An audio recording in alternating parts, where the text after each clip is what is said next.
go. I've so appreciated that there was a poem in the video, Brad, so thanks for kicking that off.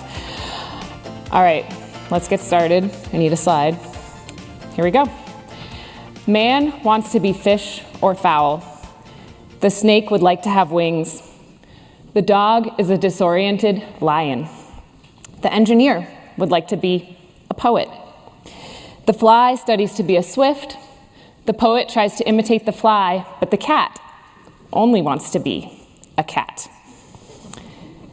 This is an excerpt from the poem Ode to the Cat by Chilean Nobel Prize-winning poet Pablo Neruda. When I was in middle school, I wanted to be a poet.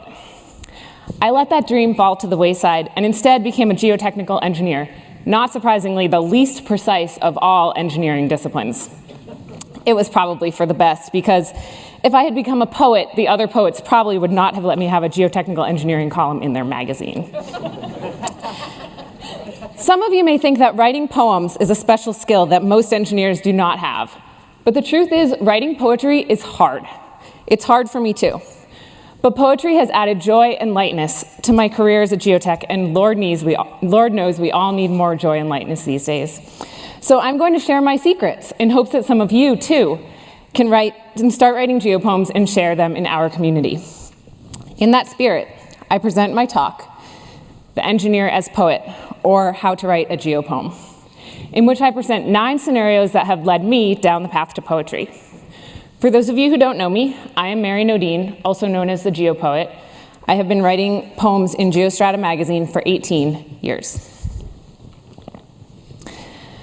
Number 1, get bored. So not to be one of those kids these days people, but in my days as a field engineer, we got really bored. I once got in trouble for creating a crossword puzzle in the field book for my colleague on the night shift. This boredom is what really got me started on the poetry thing. When your brain wanders, that's when the poetry gets in. The first poem I'm going to read is a haiku.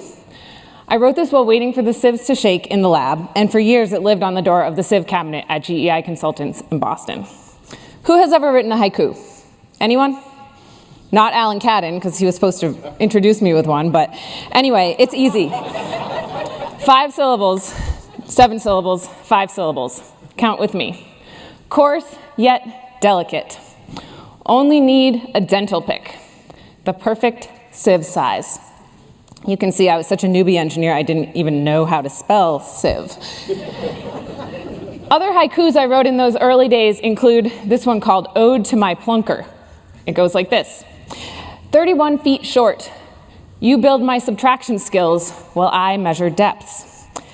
And this untitled one about a pile driving rig that goes, massive crimson beast, steel pile frozen in terror. Up, up, up, ka-chunk. The animations are gone from this, but that's okay. I'm gonna go with it. Number 2, get homesick. I started my career in Boston, where I cut my teeth sampling a glacial soil profile and inspecting mini piles. After that, I meandered down to Texas for graduate school, and then found myself working in Arkansas, where the soil is extremely variable and sedimentary and, frankly, infuriating to log. I found myself romanticizing the soil profile I knew from my early days in the field. This is an excerpt from Blue Clay Blues, incidentally the first poem that I sent to Geostrata, after which Jim Withiam asked me if I would send another one, and for the next issue and every subsequent issue after that. I know my heart will always mourn for the beauty of those perfect grains beneath a city south of Maine that comprise the hallowed, smooth, blue-gray matrix of our Boston clay. Number 3, work on an infuriating project. As my career carried on, I worked on some wonderful projects, and I worked on some less than wonderful projects. Somehow the most frustrating ones make for the best poetry. This one is about an auger cast pile job at a site in St. Louis. We've encountered an obstruction on pile number 2. An RFI, dear engineer, whatever shall we do? Move the pile north or south, 2 feet, 3 or 4? An answer please, ASAP, please don't delay us more. The days and weeks that followed soon become a blur of checking eccentricities, finding the next cure for foundations, once optimized and carefully aligned, now in need of having their locations reassigned. Then there was the time I designed a cutter soil mix wall and was forced to do structural engineering against my will. I realized on the plane here that this project was actually at Hill Air Force Base here in Utah. My steelbook tried but outright failed to endear itself to me. For every load and member shape was factored differently, and for every piece of puzzle I managed finally to solve, from it another problem would unfailingly evolve. For whales require whale seats, and where two walls abut at a corner, they bulk up and take the axial load like struts. We must shed that load somewhere, so we'll design big welds for shear. Did you say welds? Have you forgotten I'm a soil engineer? Number 4, when in doubt, anthropomorphize. I found that life applied to any inanimate object or concept turns it into better poetry content. One of my more ridiculous examples is this poem about a love affair between finite element soil, Fred, and real soil, Kate. Recently unloaded, Fred was looking for a date, his heart set on a fine grain of lacustrine sand named Kate. He'd had enough of models. Kate was the real deal. She was gritty, but to Fred, this only increased her appeal. Fred gathered all his courage and puffed out all 6 nodes, then straightened up as tall as the surrounding mesh allowed. He asked Kate if she would join his next analysis, undrained. But to his disappointment, her response was rather strained. You'll have to dig up that 2018 issue to hear the rest of the story. Then there were the sieves that got in a battle over egos. I quote the number 4. 100, you mean nothing. You merely fill a log scale gap. No one would even notice if you stayed home and took a nap. I'm crucial, he declared. I sort the gravel from the sand. Without me, that'd be all mixed up in 10's incapable hands. In addition to finite elements and sieves, I have imagined to life the following items: a strain gauge, an auger cast pile, a micropile, a driven pile, the bearing capacity factors, a sand cone, a rigid inclusion. I'm sure there are more, but I have to move on. Before I do, though, I want to acknowledge Peggy Haggerty-Duffy, who's done an amazing job bringing some of these characters to life. You can see the sieves there on the left getting in their little fight, and the bearing capacity factors over there on the right side. Number 5, quit rhyming. The people, I think, like rhymes. Rhymes are hard. One day, in a moment of writer's block, I realized lots of poems don't have rhymes. Maybe I don't have to rhyme. Any combination of words can turn into a poem. So I decided that I could sometimes quit rhyming and came up with poems like this one, about an excavation very near and dear to my heart. I stand at the edge, take in the view. Bright haul trucks like industrious ants far below change the landscape. By minute, imperceptible. By day, barely noticeable. By geologic standards, a blink of an eye. Number 6, get promoted. My journey from field engineer to design engineer to project manager gave me plenty of angst, which often, as discussed previously in number 3, leads to poetic inspiration. This is an excerpt from a poem called Project Management. For every time you dare to look at revenue, you flinch. It's climbing, but your budget never seems to move an inch. You obsess over the hours of calculations left to do, then wonder what to charge the time you spent obsessing too. Consulting is brutal. Number 7, sit on a plane. When you have direct reports, clients, and children, work travel is sometimes the only time you get any space in your brain. And actually, the only time during the work travel when you don't have to be sleeping or emailing or schmoozing is when you're on a plane. I recommend writing a poem on a plane. This one was inspired by a window seat as I circled the pattern for landing in Boston.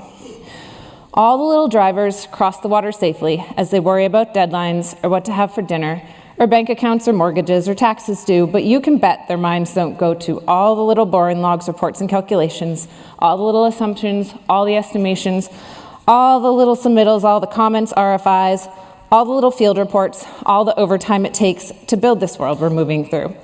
The minds of those who built it do. Number 8, get passionate about a cause. This could be any cause. Ideally, it relates to soil. In my case, when I was working at the Federal Highway Administration, I was helping lead the charge in state DOT's transition from analog to digital geotechnical data, which inspired a poem called Outside the Box. Here's an excerpt. But that data, they were there for the taking, at the back of the rig, in the field technician's hand, in the blows of the hammer, in the weight of each sieve. If we only could capture this gold at the source, what a treasure we'd have to drop into logs, create subsurface profiles, plot strength versus depth with the greatest of ease. And finally, number 9, find your muse. Poetry is about noticing nuance, finding what's interesting or weird about everyday objects, technical topics, relationships. I've found geotechnical engineering with its blend of nature and analytics to be the perfect topic. My poem, Soil is for Poets, puts into words how I feel about it. Soil is for poets, with its vast array of colors, textures, microscopic grains to massive boulders. We don't choose the ground we build on. To work with what we have requires patience, finesse, willingness to see each site as possibility, imagination, for we never know exactly what's below, appreciation and respect for what was never our creation. It will not behave as we predict, exactly, but instead teach us a lesson, shift our point of view just a little every time. Soil is for poets. Soil is for poets, and poetry, like all art, adds joy and lightness to our lives. What's not to love? What's not to love is that writing poems is hard work if you're an engineer.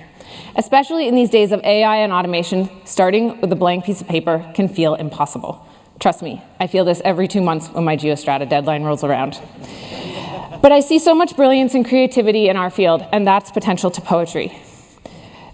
I challenge each of you, all of you, to stare off into space next time you're waiting for a rock core run or a sieve to shake, or even on the plane on your way home from Salt Lake.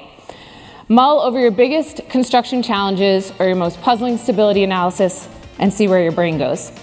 Let your mind wander to what's fun, quirky, fascinating, frustrating, or a little ridiculous. Even if you don't get a poem out of it, you might just find that your problems feel a little lighter. Thank you.